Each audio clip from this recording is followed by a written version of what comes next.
any type of corruption is unacceptable. No level or any level of corruption is unacceptable, or any type of corruption is unacceptable. However, corruption related to PPE, life-saving, for me, it's actually a murder. Because if health workers work without PPE, we're risking their lives. And that also risks the lives of the people they serve. So it's criminal and it's a murder. And it has to stop. So South Africa's efforts to deal with COVID-19 tainted by corruption, and Brand SA is at stake with the world watching. The claims hit the front page of the New York Times this week, and there is serious concern that South Africa is taking on more debt, and poverty and inequality are set to rise while taxpayers' money is being squandered or looted. To discuss tonight, we're joined by attorney at Section 27, Nkululeko Conco, and head of Corruption Watch, David Lewis. Thank you, gentlemen, for joining us. Nkululeko, can I start with you? Do you agree that that's a very strong claim put forward by the World Health Organization chief that this is tantamount to murder, but it must be serious? And what are the most serious claims for you? It is quite a serious and strong claim, and to find support in a sense to what what's been said. One would note that there have been 240 deaths of healthcare workers in South Africa, well, as noted on the 13th of August by the Minister of Health. And there had been already over 27,000 COVID infections, again, with healthcare workers. So the numbers speak for themselves, I would say. Yeah. And David, I mean, there's also the fact that more money is spent. If the tenders are inflated, that money could be used elsewhere. Yes, obviously. But, you know, I think the analogy used by the Secretary General of the WHO is perfectly apt. You know, we've often said that the appropriate analogy to use is that of wartime. And many political leaders and many public figures have used that analogy in describing the fight against the COVID virus. And in wartime, you know, up to at least the First World War, maybe even into the Second World War, people profiteering from the war were summarily executed. Now, I'm not suggesting that happened here and in this era, but that's a representation of the seriousness of the crime of profiteering from a disaster or from a disastrous situation. Yeah. And Nkululeko was right. You know, we have the data on the number of healthcare workers that have died, and that's, you know, can be, I'm sure much of that can be attributed to a shortage in PPE. And so I think that's an apt way of treating it, and maybe it could even be treated like that in law. Nkululeko, the dominant theme coming out, and tell me if you agree, has been the relatives. We keep on hearing about relatives of public officials being handed inflated contracts to supply PPE. Let's just clarify first. It's not illegal for a relative of a politician to do business with the state. For example, also ANC officials, Ace Magashule's sons. In that legal provision, though, are we in step or out of step with the rest of the world? I think that we would be in step with the rest of the world, provided that the relatives of politicians should, at the very least, disclose that interest, and it be clear that they are tendering and that all the tender requirements are transparent, as well as their tender documents are transparent. Because it may be quite difficult to prevent everyone in your family from doing business with the state. But where it's unclear or there's a cloud of suspicion, as there generally is, then it doesn't seem conscionable, at the very least, to allow such to happen. David, your view, I mean, Magashule actually spoke about this, and he said, he was quoted as saying, show me one leader of the ANC who hasn't done business with the state. Now, maybe let's just presume he was speaking about the relatives of politicians because his sons were involved there. Is Nkululeko right? You cannot stop everybody linked to a politician doing business with the state, but then how do you ensure that they aren't helped along the way? Yeah, well, that's maybe the first time I've ever agreed with Ace Magashule. Show me an ANC politician that is not doing business with the state. And that's the problem. It's not an answer to the problem. Sure, there are different degrees of relativity, I suppose, to an ANC leader. But if I were Ace Magashule, I would advise my children not to do business with the state. Corruption and conflicts of interest in particular, not only about whether there is an actual conflict, but whether there is perceived to be a conflict or not.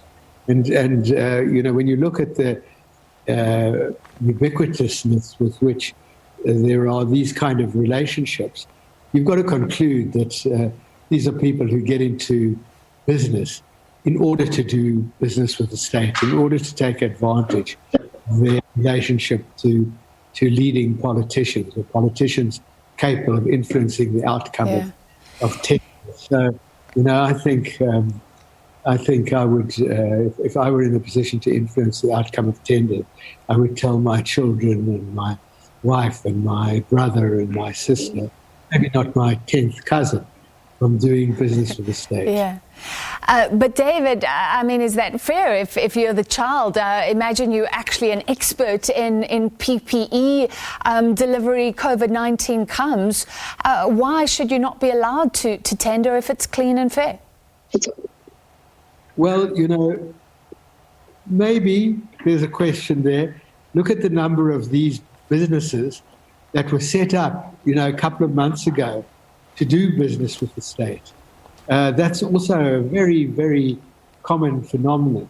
In the now infamous case in Gauteng with the large tender, my recollection is from the media reports I've seen that company was set up, weeks before it did business with the state. It had no particular expertise in PPE.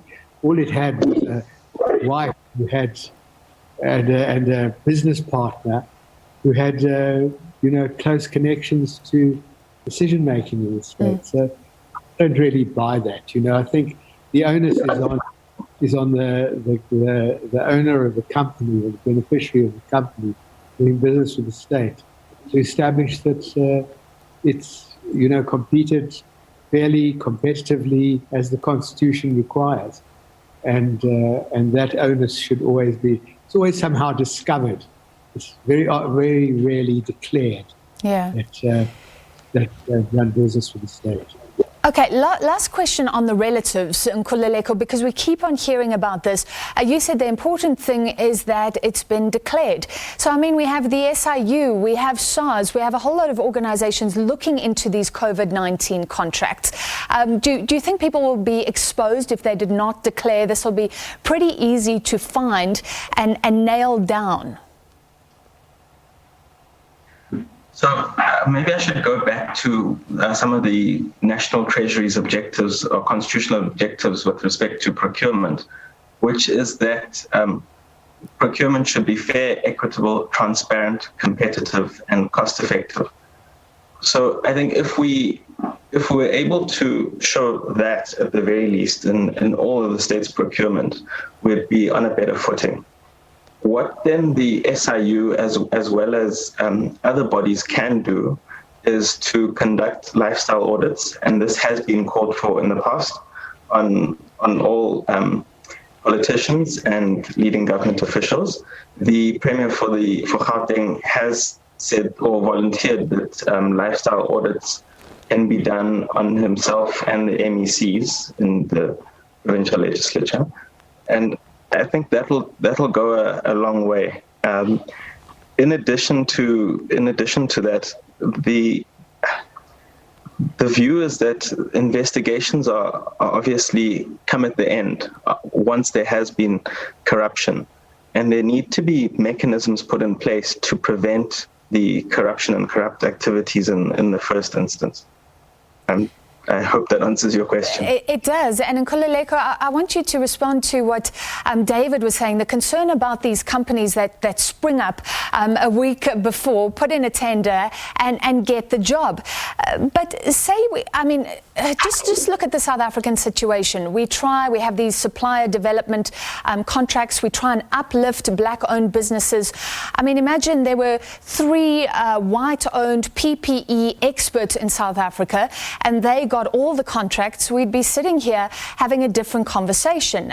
Is this not how things have worked, that people take opportunities in this country?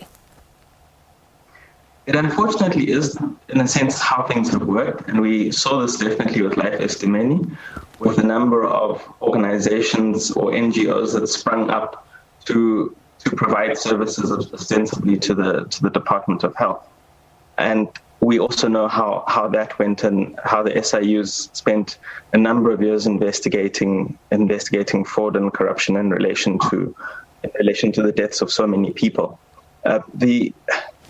I think, you're quite correct. And the issue that we should be able to look at as a country, and probably as government, is whether the service or the good that's going to be procured is going to be of the requisite quality or standard. And that should probably be one of our leading markers when we're looking at procurement, especially in an emergency such as this. And I think to point to that is the fact that there has been a lack of the adequate level of PPE that's required throughout the health system, from facilities to PPE for CHWs, and that's exposed quickly. So, David, your comment, let's just look at what SARS said. It's probing 300 businesses that managed to secure 2 billion rands worth of contracts. Listed among those companies are a car wash, a pub, and a bakery. So this is what SARS revealed in Parliament, and these got a major PPE contract.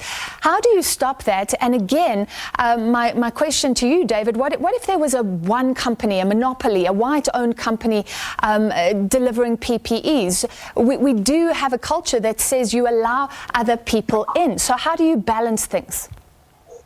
Well, if you have a monopoly, that's the problem that you have. And then you have a competition authority that looks into market conditions, and in order to understand why there's a monopoly, and in order to facilitate entry into that market. So the problem there, is not the white or the black owned.